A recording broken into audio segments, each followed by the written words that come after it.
Estamos dando início hoje ao programa Em Debate. E esse programa foi pensado em vocês, certo? E pensado nos temas atuais que a gente vive. Para começar, a gente vai usar o livro Construindo Diferenciais para a Vida e ele vai ser base para as nossas discussões aqui. Posteriormente, vão ser usados outros temas, mas sempre com base nesse livro. O autor do livro é José Roberto Santos e ele foi lançado recentemente. Olá, seja muito bem-vindo. É um prazer para a gente você estar aqui no nosso programa. Professor Dr. José Roberto, né? Posso chamar de Zé Roberto? Pode. Então, Zé Roberto, eu achei muito interessante a ideia do seu livro. E, primeiramente, para a gente poder começar a entender sobre o livro, eu acho que seria interessante, eu acho que os espectadores também, que seria bom a gente conhecer um pouco sobre o autor do livro, né? Já para a gente ter uma base sobre como vai ser essa conversa. Eu queria saber quais foram os fatos marcantes na sua infância. Eu tive muitos fatos marcantes na minha infância, né? Mas um eu queria destacar, eu me recordo bem disso, que quando eu tinha 6 anos de idade, quando eu fui alfabetizado pela minha mãe. A minha mãe me ensinou a ler na calçada da minha casa usando cavalo. Então, para as crianças da época, isso era uma grande novidade, já que nós éramos alfabetizados aos 7 anos. Dos 7 aos 14 anos, eu considero a minha fase escolar, tivemos muitas coisas importantes, mas um fato importante que aconteceu na minha vida nessa época foi quando eu me envolvi com a música.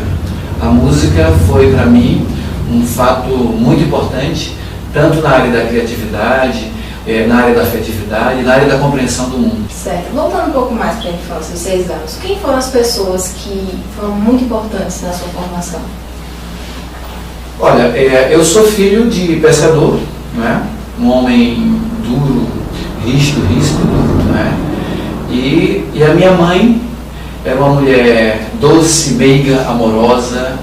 Eu acredito que esses dois personagens, eles influenciaram bastante a minha vida. Foi bem contrastante, né? Sim, mas eu acredito que a junção dessas duas né, personalidades, eles formaram o que eu sou hoje. Né? Os meus valores, a forma como eu trato as pessoas, eu acho que foi muito importante para mim. Certo. E como era essa sua relação com o seu pai, que já era rígido, diferente da sua mãe? Pois é, o meu pai, pescador, né? Ele queria que eu fosse também pescador, como ele era. Então, como eu sou filho, o filho mais velho, né, de uma prole de 8 filhos, então ele achava que eu deveria ser aquele que fosse a pessoa que fosse seguir o caminho, né, o caminho dele. Ele, quando eu estava aí na idade de 14 anos, meu pai, ele usou uma frase que ficou marcada na minha vida, né? Eu estava estudando para fazer algumas provas e ele chegou e disse assim, ele bateu no meu caderno foi para longe e ele disse assim, vem cá, me responda rápido, você é burro? Eu disse, não pai, por quê? Ele disse, deixa esse negócio de estudar para os burros, você não é burro. Isso daí ficou marcado na minha mente e eu sabia que eu deveria sair do lado do meu pai para poder estudar, porque eu sabia que com ele eu não ia poder estudar. Isso para mim foi um fato marcante e marcou realmente a minha vida a partir dali. Então, a partir dali, você realmente viu qual seria mais ou menos o seu caminho, né, a seguir? Eu sempre gostei de estudar. Né? Nessa fase também, dos 7 a 14, eu tinha uma madrinha, que foi outro personagem importante, né, que morava em Junqueiro, e eu passava as férias na casa dela. E lá na casa dela tinha uma biblioteca. Essa biblioteca, para mim, era o meu habitat natural. As pessoas podiam me esquecer lá, que eu não saía de lá. Ali dentro daquela biblioteca eu sabia que eu tinha uma grande relação com livros. Foi que você começou a perceber o interesse pela leitura e pela escrita? Com certeza, li muito ali dentro, li bastante. E o que você mais lia nessa época? Olha, eu gostava muito da revista chamada Seleções. Eu lia muitas revistas Seleções, li muitas histórias, né, que estavam nessa revista Seleções. Tanto que depois disso eu até comprei muitas dessas revistas e já tenho comigo várias coleções dessas revistas Seleções. Bom, Zé Roberto, já conversamos aqui um pouco sobre a sua vida, sobre a sua infância, sua família. E eu gostaria agora de saber mais detalhadamente como foi a sua vinda aqui para Maceió, como foi esse momento acadêmico, esse momento escolar aqui. E antes de a gente continuar, eu quero abrir para os nossos patrocinadores alguns segundos e na próxima a gente vai voltar a falar sobre esse assunto. Arte Junco. Aqui você encontra tudo em móveis de fibra sintética, natural e alumínio para a sua sala, varanda e cozinha. Arte Junco, 40 anos de tradição. Avenida Comendador Calaça, número 9, Poço.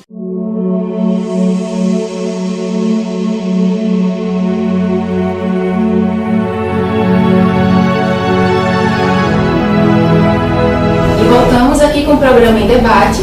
Hoje a gente está usando como base o livro Construindo Diferenciais para a Vida, do autor José Roberto. E José Roberto, vamos voltar então para a nossa conversa aqui. Então vamos falar um pouco sobre a sua vinda para cá para Maceió. Como é vir do interior para Maceió? Qual é o interior que você veio? Eu vim de Penedo. Penedo, por exemplo, não tinha o que eu queria lá. Eu queria estudar. Eu queria ser bem parecido com duas pessoas que eu já conhecia de perto, que eram os meus tios, que faziam medicina aqui em Maceió, e eu queria vir para cá. Então falei com meu avô, ele me apoiou nesse início, me ajudou bastante, então eu vim para cá, para Maceió. Aqui em Maceió, e eu já me envolvi com música, trabalhei também no Jornal de Hoje. E isso com que idade? Eu já tinha 16 anos, 16, 17, até os 18 anos eu fiz isso bem aqui em Maceió, né? Trabalhei num jornal chamado Jornal de Hoje. Engraçado que esse jornal só vendia na segunda-feira, porque era o único jornal que vendia também na segunda-feira. Aos 15 anos eu praticamente já estava fora de casa. Eu não saí de casa correndo de casa, eu saí de casa para estudar. E isso com o consentimento do meu pai e da minha mãe. Agora, um fator importante dessa fase foi o meu avô, o pai da minha mãe. Quando eu vim para Maceió, eu falei com ele, e ele disse que me ajudaria a vir para cá e eu ia morar numa república onde já tinham 2 tios meus que moravam. Eu fazia medicina aqui em Maceió. Certo. Aqui no seu livro tem muitas coisas relacionadas a relacionamentos também. Sim. Até agora você não falou nada sobre como foram os seus relacionamentos, com suas namoradas, se eu teve esse tipo de relação. Pois é. Olha, até 16 anos eu estava muito focado no estudo. Para você ter uma ideia, eu acho que você vai até rir disso, não é? Eu não sabia a diferença entre um pé de jaqueira e uma mulher. É estranho. É estranho, mas hoje qualquer criança sabe disso, qualquer jovem, adolescente, eles já sabem disso, né? Mas eu realmente, eu só vim descobrir isso nos meus 16 anos. E como foi para você conseguir lidar, né, com o seu relacionamento, o seu casamento, com a sua vida acadêmica? Pois é, né? Quando os meus primeiros filhos vieram, eu tenho 2 filhos, eu ainda fazia o curso de agronomia na universidade, e isso foi muito difícil no começo, porque eu tinha que trabalhar e estudar. Eu trabalhava aqui em Maceió com música e também trabalhava no Jornal Hoje. Até o dia que eu passei para a universidade, comecei a trabalhar também na universidade como agente administrativo. Isso foi um fato muito importante, porque me ajudou muito nas finanças. E aí eu pude, inclusive, parar com alguns trabalhos considerados bicos, né? E aí eu comecei a trabalhar realmente e que me ajudou bastante no dia a dia.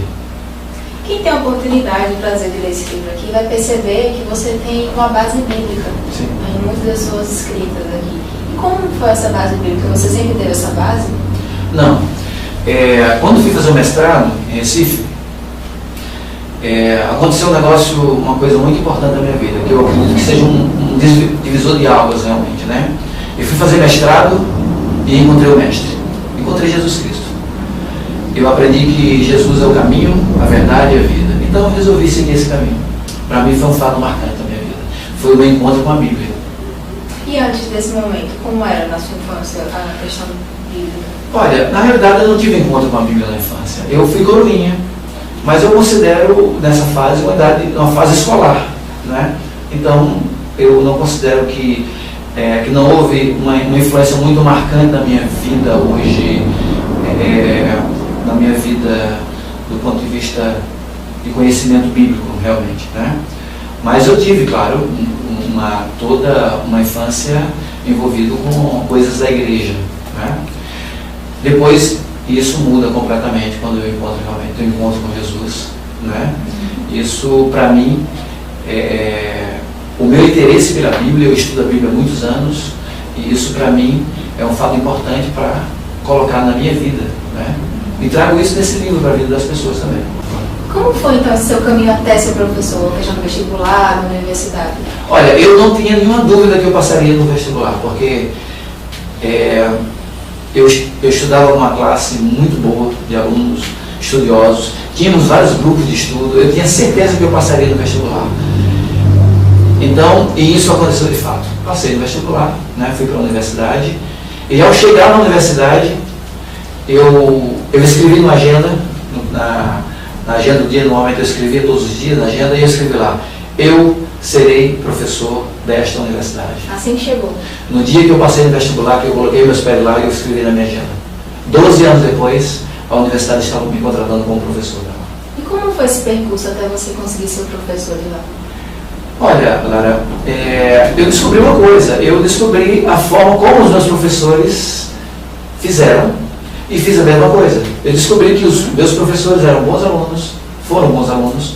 Os meus professores, eles fizeram mestrado, fizeram doutorado, trabalharam com outros professores e assim eu fiz. Né? Fui monitor de disciplinas, fiz mestrado e aí consegui passar no concurso da universidade. Zé Roberto, infelizmente o nosso tempo está acabando por hoje. E teria tanta coisa para perguntar ainda que vamos voltar no próximo programa. E nele a gente vai falar um pouco sobre a produção do livro, né? Como é esse mercado de produção de livros, sobre editoras, entre outras coisas relacionadas a isso. E eu gostaria de agradecer a vocês por vocês estarem nos assistindo e queria pedir também que vocês participassem, deixassem comentários, sugestões sobre o nosso programa em debate.